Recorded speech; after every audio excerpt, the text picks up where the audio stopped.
Hello everyone, स्वागत है आपका रेप्लिका वर्ल्ड में। आज हम लोग बात करने वाले हैं जनरल एप्टीट्यूड के क्वेश्चंस के बारे में। इससे पहले हम लोग 24 क्वेश्चंस ऑलरेडी कर चुके हैं। आज हम लोग स्टार्ट करें क्वेश्चन नंबर 25 से। तो चलिए शुरू करते हैं। Select the word from the following that can not be formed using the letter of the impassionable word. तो यहाँ पर हमारे पास ये जो इम्पैशनेबल वर्ड है, इसके लेटर्स का इस्तेमाल करके हम इनमें से कौन सा नहीं बना सकते हैं वर्ड। तो चार ऑप्शन हैं: इम्पैसिबल, इम्पैसिव, इम्पॉसिबल, इम्पैशन। तो जो ऑप्शन नंबर बी है उसमें इम्पैसिव जो वर्ड है उसमें वी है, जबकि हमारे क्वेश्चन में दिए गए वर्ड में वी नहीं है, तो इसलिए ये नहीं बन सकता है। तो option number B is the answer. चलते हैं नेक्स्ट क्वेश्चन में। इफ़ इट इज़ पॉसिबल, तो यहाँ पे क्या है, क्वालिफिकेशन हमें एक शब्द दिया हुआ है और हमें कहा गया है कि जो क्वालिफिकेशन है इसके 4th, 6th, 9th और 11th लेटर से अगर कोई मीनिंगफुल वर्ड बन सके तो उसका 3rd लेटर क्या होगा उस वर्ड का। तो जो 4th, 6th, 9th और 11th है वो है एल, एफ, ए और आई। तो इससे जो मीनिंगफुल वर्ड बन सकता है वो है फेल। तो फेल का जो 3rd लेटर है वो है आई, तो इसलिए option number B is the answer. ठीक है, चलते हैं नेक्स्ट क्वेश्चन पे। Which of the following option will show a meaningful sequence of the following words. यानी कि हमारे बहुत सारे वर्ड दिए हुए हैं, हमें 6 वर्ड्स दिए हुए हैं, इनको एक मीनिंगफुल सीक्वेंस में अरेंज करना है। तो कौन सा ऑप्शन सही है इनमें।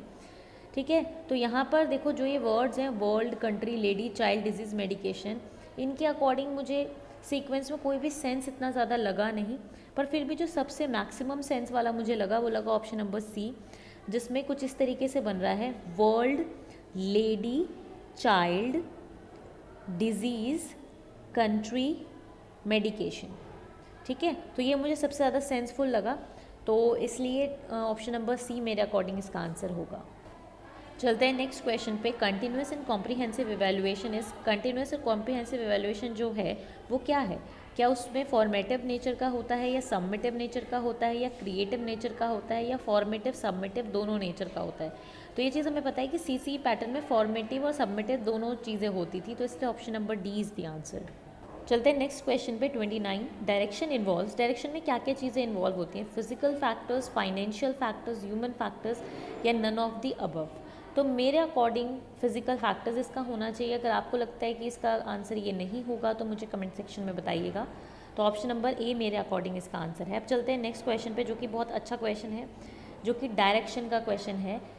एक आदमी है जो कि 1 किलोमीटर पहले ईस्ट चलता है, ठीक है, यानी पूर्व दिशा में चलता है। उसके बाद वो दक्षिण दिशा की तरफ मुड़ जाता है, यानी साउथ की तरफ मुड़ जाता है और वहाँ पर 5 किलोमीटर चलता है। उसके बाद वो दोबारा ईस्ट की तरफ मुड़ जाता है और 2 किलोमीटर चलता है। उसके बाद वो नॉर्थ की तरफ यानी उत्तर की तरफ मुड़ जाता है और 9 किलोमीटर चलता है।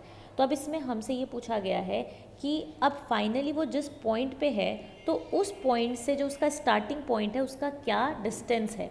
तो जैसे कि आप इस फिगर में देख पा रहे हो, क्वेश्चन नंबर 30 में मैंने एक फ़िगर बनाई हुई है यहाँ पे। तो इस तरीके की इसमें फ़िगर बनेगी हमारे क्वेश्चन में।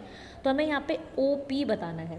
ठीक है, तो ओ पी अगर हमें बताना है तो यहाँ पे पाइथागोरस लग सकती है। अगर हम ओ पॉइंट को पूरे एंड तक इस पूरी लाइन से जोड़ दें, जिसको हम ई डैश मान सकते हैं उस पॉइंट को, तो ओ ई डैश, ओ पी और पी ई डैश, इसकी हेल्प से हम निकाल सकते हैं इसको, है ना। पाइथागोरस थ्योरम इसमें लग जाएगी। तो जो हमारा ओ ई डैश होगा वो 3 किलोमीटर्स होगा, क्योंकि 1 किलोमीटर और ई डैश के बीच में जो जगह है वो 2, तो 3 किलोमीटर हो जाएगा। और पी ई हमारा हो जाएगा आपका 4 किलोमीटर, क्योंकि ये पूरा 9 किलोमीटर है और 5 किलोमीटर नीचे वाला है, तो ऊपर वाला 4 किलोमीटर रह जाएगा, यानी पी ई डैश 4 किलोमीटर रह जाएगा। तो 4 किलोमीटर और 3 किलोमीटर का स्क्वायर करके ऐड करेंगे तो हमारा इस अंडर रूट करेंगे तो हमारा ओ पी आ जाएगा, यानी पाइथागोरस थ्योरम जिस तरीके से लगाते हैं तो जो हमारा ओ पी आएगा वो आएगा 5 किलोमीटर्स, यानी option number C is the answer. ठीक है, अब चलते हैं नेक्स्ट क्वेश्चन पे। ये क्वेश्चन भी बड़ा इंटरेस्टिंग है और अच्छा क्वेश्चन है। 5 years ago Ashok's mother was 3 times older. 5 साल पहले जो अशोक की माँ थी वो उससे 3 टाइम्स बड़ी थी, यानी 3 टाइम्स उनकी एज थी अशोक की एज से।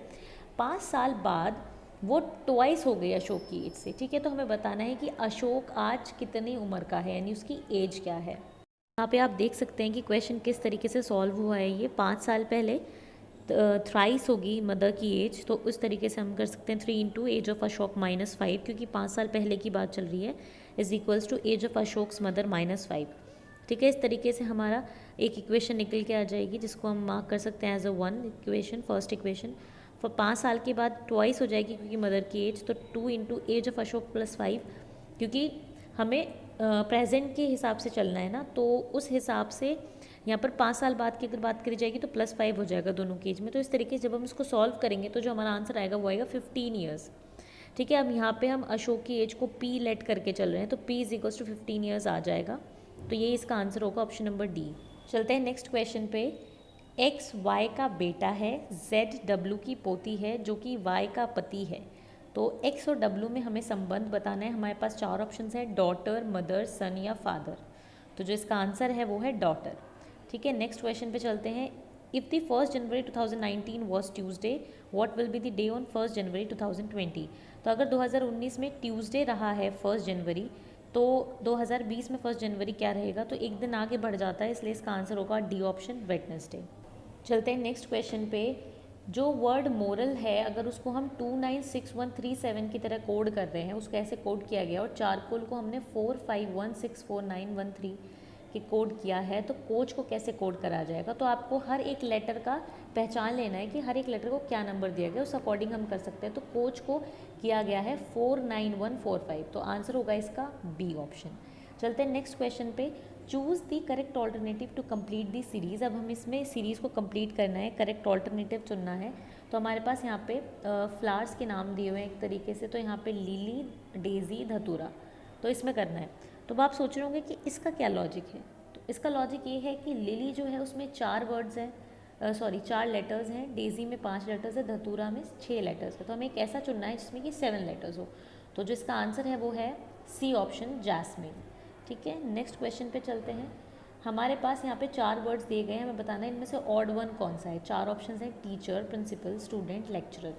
तो यहाँ पर जो ऑड है वो है स्टूडेंट, क्योंकि बाकी के सब लोग क्या हैं, एक अथॉरिटिव में आ गए और स्टूडेंट अलग हो गया, तो इसलिए option number C is the answer. चलते हैं ऑप्शन नंबर 37 पे, जो कि मुझे नहीं समझ में आया कि इसका करेक्ट आंसर क्या हो सकता है। तो अगर आपको आता है तो आप कमेंट सेक्शन में मुझे ज़रूर बताइएगा। चलते हैं नेक्स्ट क्वेश्चन पे, 38 पे। If a student wear some odd dress and attend your class you will. अगर कोई बच्चा कुछ अजीब से कपड़े पहन के आपकी क्लास में आ जाता है तो आपको क्या करना चाहिए। स्टूडेंट को बोलना चाहिए कि क्लास अटेंड मत करो, उसका मजाक बनाना चाहिए, उससे बात करनी चाहिए कि ऐसे क्लोथ पहनना सही नहीं है यहाँ पे, या फिर उसकी तरफ ध्यान नहीं देना चाहिए। तो जो इसका आंसर होगा वो होगा ऑप्शन नंबर सी के, उससे बात करनी चाहिए। चलते हैं नेक्स्ट क्वेश्चन पे। मैक्सिमम पार्टिसिपेशन कैसे आएगा स्टूडेंट का, मतलब किस टीचिंग मेथड से पढ़ाना चाहिए कि स्टूडेंट ज़्यादा से ज़्यादा पार्टिसिपेट करें। 4 ऑप्शन है हमारे पास, lecture method, discussion method, text book method या ऑडियो विजुअल मेथड। तो इसका आंसर है option number B, discussion method. अगर हम डिस्कस करेंगे क्लास में तो ही स्टूडेंट सबसे ज़्यादा पार्टिसिपेट करेंगे। नेक्स्ट क्वेश्चन है कि एक इफेक्टिव टीचर कैसा होना चाहिए। 4 ऑप्शन है, participative, resourceful, autocratic, authoritative, resourceful या रिसोर्सफुल डोमिनेंट। तो मेरे अकॉर्डिंग मुझे लगता है ऑप्शन नंबर ए इसका करेक्ट आंसर होगा, participative and resourceful. Next question पे चलते हैं कि किसी भी टीचर के लिए सबसे महत्वपूर्ण या कीमती चीज़ कौन सी होती है। उसकी जॉब, उसकी पे, उसका गौरव या फिर छात्रों का विश्वास उसमें। तो सबसे अच्छा ऑप्शन तो डी ही है, स्टूडेंट फेथ। कि अगर किसी टीचर पे उसके बच्चे जो है उसके स्टूडेंट फेथ करेंगे तो ही उसके लिए वो सबसे ज़्यादा कीमती चीज़ होगी, है ना, वो सबसे ज़्यादा कीमती चीज़ उसके लिए होगी। नेक्स्ट क्वेश्चन पे चलते हैं। पेटेंट, कॉपीराइट, ट्रेडमार्क कौन से एसेट होते हैं। Current asset, fixed asset, intangible asset या इन्वेस्टमेंट। तो इसका आंसर है इंटेंजिबल एसेट, यानी option number C is the correct answer. Next question पे चलते हैं। Any written evidence in support of a business transaction is. अगर बिजनेस में कोई ट्रांजैक्शन आपने किया है तो उसमें क्या बोलते हैं उसको, अगर एविडेंस अगर उसका कोई है तो। 4 ऑप्शन है, जर्नल, लेजर पोस्टिंग या वाउचर। तो इसको हम बोलते हैं वाउचर। ठीक है, option number D is the answer. Next question पे चलते हैं। How much degree does an hour hand of a clock rotate in 1 minute. 1 minute में आवर हैंड कितने डिग्री रोटेट करता है। 4 ऑप्शन है, 0.5, 6, 60 या 30। तो इसका आंसर है 6, यानी कि option number B. Next question पे चलते हैं। एक क्लॉक है जो कि एक दीवार पर है और उसके सामने एक मिरर है। तो मिरर में जो टाइम शो हो रहा है वो हो रहा है 5:20। तो हमें बताना है कि एक्चुअल टाइम क्या है क्लॉक में उस टाइम पे। 4 ऑप्शन है, 6:40, 7:40, 6:35 या 7:35। तो इसका आंसर है 6:40। ठीक है, इसका आंसर ए है। अब चलते हैं नेक्स्ट पर 46 पे, कि ऐसा कौन सा पर्सन है इन ऑप्शंस में से जिसने तीनों राउंड टेबल कॉन्फ्रेंस अटेंड की। 4 ऑप्शन है, Jawaharlal Nehru, doctor B.R. Ambedkar, Vallabhbhai Patel या राजेंद्र प्रसाद। तो इसका answer option number B, doctor B.R. Ambedkar. चलते हैं नेक्स्ट क्वेश्चन पे। In which of the following year the fundamental duties have been added to the existing fundamental rights in the constitution of India. Fundamental duties कब add करी गई? तो चार option है 1965, 1976, 1982। तो यहाँ पे जो इसका आंसर है वो है 1976, ऑप्शन नंबर बी। चलते हैं नेक्स्ट क्वेश्चन पे। Which of the following is not included in infrastructure of India. India में इंफ्रास्ट्रक्चर में क्या चीज़ें नहीं जोड़ी गई है? इनमें से क्या चीज़ नहीं जोड़ी गई है? चार ऑप्शन है एजुकेशन, इंश्योरेंस, एनर्जी या ट्रांसपोर्ट। तो इसका आंसर है इंश्योरेंस। चलते हैं नेक्स्ट क्वेश्चन पे। हमें इनमें से ऑड बताना है, ठीक है। Shirt, cloth, boy girl, mango fruit, table furniture. तो जो सबसे ऑड है वो है बॉय गर्ल इसमें, तो option number B is the answer. Next question number 50 में भी हमें ऑड बताना है। Book, page, table, drawer, loom, cloth, car, wheel. तो देखो बुक के अंदर पेज होता है, टेबल के अंदर ड्रॉर होती है और कार के अंदर व्हील होता है, पर लूम क्लोथ का कोई रिलेशन ऐसा नहीं है, तो इसलिए सी जो है ऑड वन है, लूम क्लोथ वाला जो ऑप्शन है। नेक्स्ट क्वेश्चन है atom, electron, train engine, house room या कर्ड मिल्क। तो इसका आंसर होगा कर्ड मिल्क, ठीक है। उसी तरीके से नेक्स्ट क्वेश्चन है hard, soft, long, high, sweet, sour, day, night. तो लॉन्ग हाई होगा इसका, ठीक है। इसके अलावा 53 जो है saw, wood, pen, page, author, book, chalk board, black board. तो यहाँ पे आंसर होगा सॉ और वुड, ठीक है। अब चलते हैं नेक्स्ट क्वेश्चन पे। देखो चंद्रगुप्त जो है Maurya dynasty, Babar Mughal dynasty, Kanishka Kushan dynasty, Mahavir Jainism. तो आप लोगों को लगे कि सारे ऑप्शन सही हैं, ठीक है, या फिर आप सोचेंगे कि कनिष्का में गलती है, तो गलती यहाँ पे महावीर में है, क्योंकि महावीर की जो डायनेस्टी थी वो जैनिज्म नहीं थी, वो उनका धर्म था, तो इसलिए option number D is the correct answer, ये ऑड वन है यहाँ पे। नेक्स्ट क्वेश्चन पे चलते हैं। उत्तर प्रदेश, वाराणसी, मणिपुर, इम्फाल, सिक्किम, गंगटोक, मिजोरम, ऐजवाल। तो यहाँ पर ऑड क्या है इसमें? तो देखो जैसे कि आप देख पा रहे हो कि हर किसी की इसमें कैपिटल दी हुई है ना। तो उत्तर प्रदेश की कैपिटल तो ये नहीं है, तो लखनऊ है क्योंकि, तो इसलिए उत्तर प्रदेश, वाराणसी इसका ऑड वन है, यानी option number A is the answer. Next पे चलते हैं। गंगा, वाराणसी, यमुना, दिल्ली, नर्मदा, जबलपुर, सतलुज, सतना। तो यहाँ पे सतलुज सतना वाला ऑप्शन सही है, क्योंकि यही ऑड है इनमें, बाकी सब लोकेशन सही है बिल्कुल। गंगा वाराणसी में है, जमुना भी दिल्ली में है और नर्मदा जबलपुर में है, सतलुज सतना में नहीं है, तो इसका ऑप्शन नंबर डी इसका आंसर होगा। नेक्स्ट क्वेश्चन है हमारा नंदा देवी उत्तराखंड, काचिनजुंगा सिक्किम, अरावली राजस्थान। तो इसमें बेसिकली ये हिल्स दी हुई हैं और स्टेट दिए हुए हैं, पर सोमनाथ और उड़ीसा का ऐसा रिलेशन नहीं है जो कि इन सब तीनों में है, ठीक है, तो इसलिए option number D is the answer. चलते हैं नेक्स्ट क्वेश्चन पे। Dhoni cricket, Mary Kom boxing, Lata Mangeshkar singing, Sania Mirza tennis. तो बेसिकली यहाँ पे उस पर्सन के साथ उसका प्रोफेशन दिया हुआ है, तो धोनी क्रिकेट खेलता है, सही है, मैरी कॉम बॉक्सिंग में है, लता मंगेशकर जी सिंगिंग करती हैं, सानिया मिर्ज़ा टेनिस में। ये चारों ऑप्शन सही हैं, इनमें कोई भी ऑड नहीं है, ठीक है। नेक्स्ट क्वेश्चन पे चलते हैं। यहाँ पे हमारे पास एक सीरीज़ दी हुई है और एक हमें क्वेश्चन मार्क दिया हुआ है, तो उस सीरीज़ के अकॉर्डिंग हमें नेक्स्ट इसमें टर्म बतानी है, ठीक है। तो चलते हैं, सबसे पहले देखते हैं 59 क्वेश्चन। तो यहाँ पर हमारी सीरीज़ है 120, 99, 80, 63, 48, और हमें अब इसमें नेक्स्ट बताना है, ठीक है। तो यहाँ पे देखो जो 129 और 99 है उनके बीच में 21 का डिफरेंस है, 99 और 80 में 19 का डिफरेंस है, उसके बाद 17 का डिफरेंस है, उसके बाद 15 का डिफरेंस है। तो अब हमें एक ऐसा चूज़ करना है जिसमें कि 13 का डिफरेंस हो, यानी 13 कम हो पिछले वाली टर्म से, तो इसका जो आंसर है वो है 35। तो इस तरीके से आपको सीरीज़ में पता लगाना है कि क्या लॉजिक यहाँ पे लगा हुआ है, तो डिफरेंस करके आप देखें, डिवाइड करके देखें, मल्टीप्लाई करके देखें, इस तरीके से करके आपको देखना पड़ेगा, तो ही आप एग्जैक्ट लॉजिक पता कर पाएंगे। स्क्वायर देखें कि कहीं स्क्वायर तो नहीं है किसी का कोई, ठीक है, इस तरीके से। नेक्स्ट क्वेश्चन पे चलते हैं। 1, 3, 9, 27 और नेक्स्ट टर्म बतानी है, तो यहाँ से हमें पता लग पा रहा है कि 3 से मल्टीप्लाई किया हुआ है। 1 को 3 से मल्टीप्लाई करेंगे तो 3 आएगा, 3 को 3 से करेंगे तो 9 आएगा, 9 को 3 से करेंगे 27 आएगा, तो 27 को 3 से करना है, तो जो आंसर आएगा वही हमारा आंसर होगा। तो यहाँ पर हमारे पास 4 ऑप्शन है, जिसमें से जो करेक्ट ऑप्शन है वो है 81। मैं सभी ऑप्शन नहीं पढ़ रही हूँ, ठीक है, सिर्फ सही ऑप्शन बता रही हूँ, जो कि है 81। नेक्स्ट क्वेश्चन है हमारा 61, ठीक है। 61 में देखो क्या है, 1, 1, 4, 8, 9, 27, 16। तो अगर इस क्वेश्चन को हम ध्यान से देखें तो यहाँ पर पहले 1 का स्क्वायर किया गया तो 1 आया, 1 का क्यूब किया गया तो 1 आया, 2 का स्क्वायर किया तो 4 आया, 2 का क्यूब किया तो 8 आया, 3 का स्क्वायर किया तो 9, 3 का क्यूब किया 27, और इसी तरीके 16 4 का स्क्वायर है। तो अब अगले वाला जो आना चाहिए वो 4 का क्यूब आना चाहिए, है ना। तो जिसका आंसर होगा वो होगा ऑप्शन नंबर बी 64। अब इसको पहचानेंगे कैसे, 1 से तो कुछ पता नहीं लगेगा, तो 4, 8, 9, 27 हमें देखना है कि या क्या है किसी का स्क्वायर या क्यूब है, तो फिर हमें इसका पैटर्न पता चल जाएगा इस हिसाब से। नेक्स्ट क्वेश्चन है 1, 3, 4, 8, 15, 27, ये सीरीज़ है और इसका नेक्स्ट टर्म हमें बताना है। तो इसमें देखो क्या पैटर्न चल रहा है कि हम पीछे वाले 3 नंबर का सम करेंगे तो हमारा नेक्स्ट नंबर आएगा, ठीक है। जैसे कि 1, 3 और 4 का हम कर रहे हैं तो 8 आ रहा है, उसी तरीके से 3, 4, 8 का कर रहे हैं तो 15 आएगा, 4, 8, 15 का करेंगे 27 आएगा। तो 27 से नेक्स्ट नंबर लाने के लिए हमें 8, 15 और 27 का सम करना पड़ेगा जो कि 50 आएगा। तो इसलिए option number C is the answer 50। चलते हैं नेक्स्ट क्वेश्चन पे 22, 24, 28 क्वेश्चन मार्क 52, 84। तो यहाँ से तो हमें पता चल रहा है कि डिफरेंसेस हैं कुछ, है ना, मतलब कि कुछ गैप्स हैं। 22 और 24 में 2 का डिफरेंस है, 24 और 28 में 4 का डिफरेंस है, तो इसका मतलब डिफरेंस बढ़ता जा रहा है। तो 28 और उसके नेक्स्ट वाले के बीच में 8 का डिफरेंस होना चाहिए। तो 28 में 8 ऐड करेंगे तो वो ऑप्शन हमारा आ जाएगा जो कि है 36। Option number A is the answer. चलते हैं नेक्स्ट क्वेश्चन पे। नेक्स्ट सीरीज़ है 48, 24, 96, 48, 192, ठीक है। तो यहाँ पे देखो क्या पैटर्न चल रहा है। पहले divide by 2 multiply by 4, divide by 2 multiply by 4, यानी 48 को 2 से डिवाइड किया तो 24 आया, 24 को 4 से मल्टीप्लाई किया तो 96। तो इस तरीके से ये पैटर्न चलेगा। तो अगले वाला जो हमारा टर्म होगा 192 से नेक्स्ट, तो 192 को उससे 2 से डिवाइड करना पड़ेगा, क्योंकि डिवाइडेड बाय 2 इंटू 4 ये ऑल्टरनेटिव चल रहा है। तो डिवाइडेड बाय 2 होगा तो इसका आंसर होगा 96, जो कि है option number B. Next question पे चलते हैं। 6, 11, 21, 36, 56।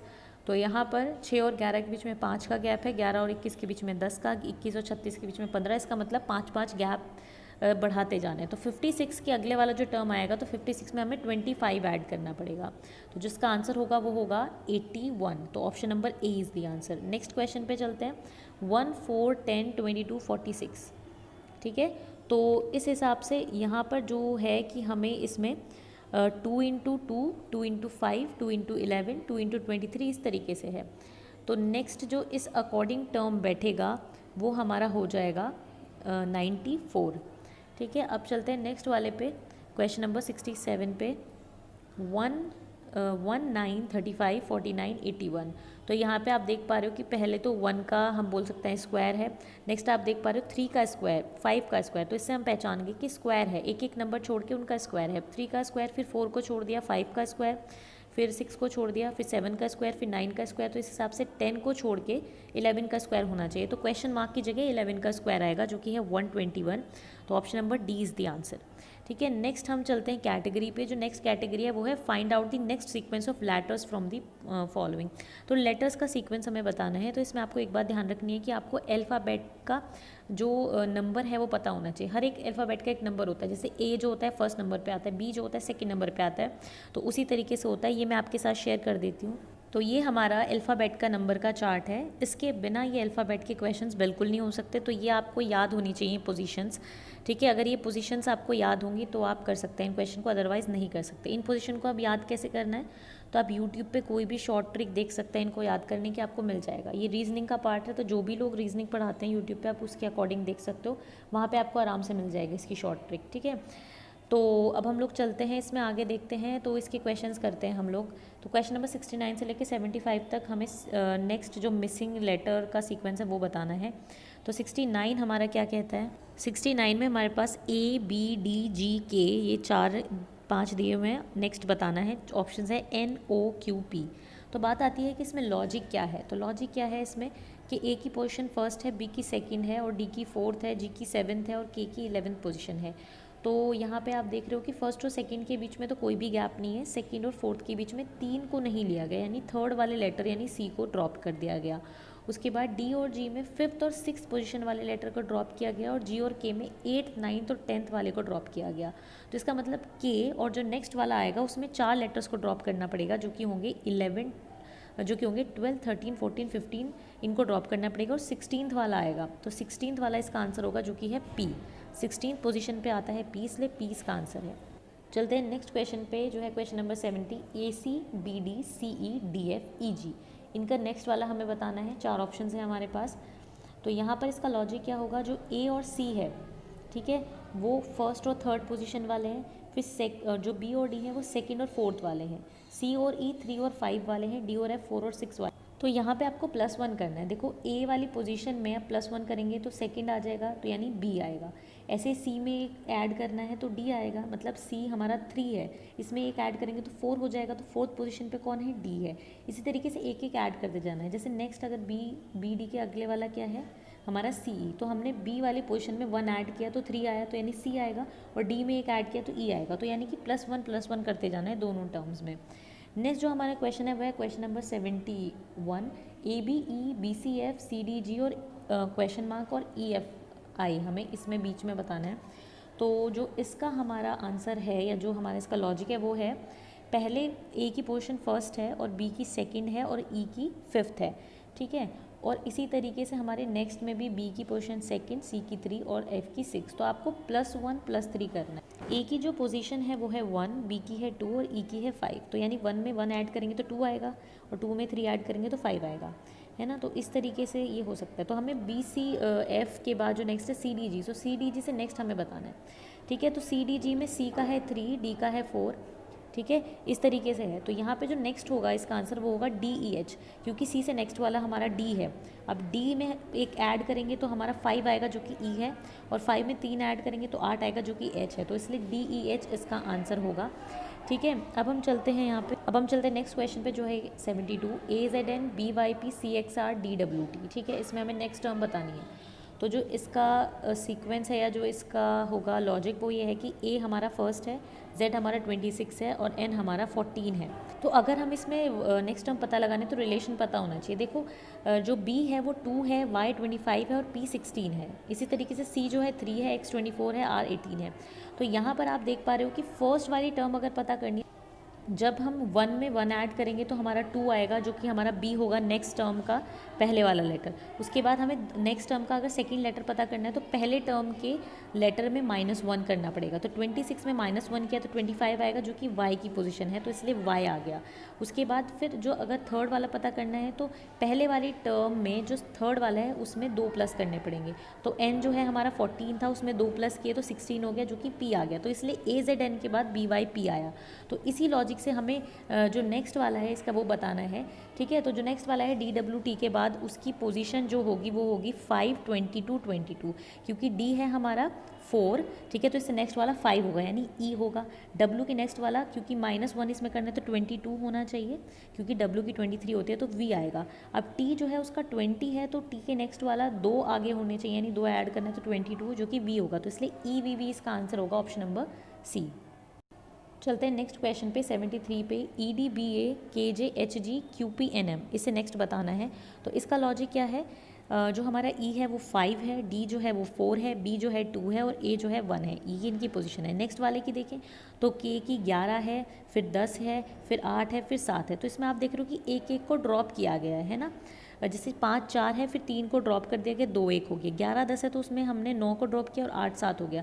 तो इसी तरीके से हमें फिर इसमें चूज़ करना है। तो इसी तरीके का जो ऑप्शन हमारा इसमें है वो है WVTS वाला, जिसमें कि 23 है, 22 है, 20 है, 19 है। तो ये इस अकॉर्डिंग करना पड़ेगा, ठीक है। तो इसका जो आंसर है वो है C WVTS। चलते हैं नेक्स्ट क्वेश्चन पे MPSV। तो यहाँ पे हमें पोजीशन पता है MPSV की, तो उसके अकॉर्डिंग ये हमारा आंसर होगा। M है 13, P है 16, S है 19 और V है 22।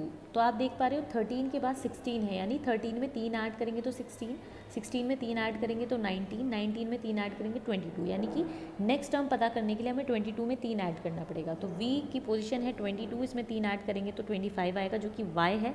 तो इसलिए इसका आंसर होगा option number C Y। Next पे चलते हैं LXF MTJ NPN और OLR, ठीक है। इसका हमें नेक्स्ट टर्म बताना है। तो इसका लॉजिक क्या होगा, तो इसका जो लॉजिक है वो है कि जो L है हमारा उसकी पोजीशन है 12, देन 24 है, उसके बाद 6 है, ठीक है। इसी तरीके से MTJ में 13, 20 और 10 है, ठीक है। तो आपको नेक्स्ट टर्म से इसको कंपेयर करना पड़ेगा। जैसे L हमारा 12 है तो आप देख रहे हो नेक्स्ट वाला जो टर्म है MTJ उसमें M 13 है। NPN में N जो है वो 14 पोजीशन पे आता है। तो इस तरीके से पहला लेटर जब हमें लिखना है तो हमें +1 करना है, पीछे वाले से एक ऊपर लिखना है, ठीक है। जब हम उससे सेकंड वाला लेटर लिखेंगे उस टर्म का तो हमें क्या करना है, 4 माइनस करना है, क्योंकि देखो x है 24, LXF जो है उसका जो x है वो 24 होता है, जो t होता है नेक्स्ट वाले का MTJ का वो 20 है। तो इसका मतलब एक्स और टी में 4 का फ़र्क है, तो यानी -4 करना है। तो सेकंड टर्म के लिए -4 करना है और थर्ड टर्म के लिए +4 करना है, क्योंकि एफ 6 है और जे 10 है, तो यानी +4 किया। तो इसी तरीके से जो हमारी लास्ट टर्म है उसकी पोजीशन लिखने के बाद हम इस तरीके से करते हैं। तो जो टर्म है हमारी लास्ट वाली वो ओ एल आर है, उससे नेक्स्ट वाला बताना है। तो ओ है 15, एल है 12, आर है 18, तो यानी कि 16 और नेक्स्ट हमारा 8 होना चाहिए और नेक्स्ट हमारा क्या होना चाहिए, 22 होना चाहिए। तो उस अकॉर्डिंग जो हमारा आएगा वो आएगा PHV, 16, 8, 22 के अकॉर्डिंग PHV इसका आंसर होगा, जो कि है ऑप्शन नंबर सी। तो बच्चों इस तरीके से ये कुछ क्वेश्चंस थे हमारे जनरल एप्टीट्यूड के। इसके अलावा बाकी के जो क्वेश्चन हैं वो हम नेक्स्ट वीडियो में डिस्कस कर लेंगे, जो कि आज शाम तक अपलोड हो जाएगी। तो आज के लिए सिर्फ इतना ही। अगर ये वीडियो आपको अच्छी लगी हो तो लाइक ज़रूर करें, शेयर करें और एप्लीका वर्ल्ड को सब्सक्राइब करें।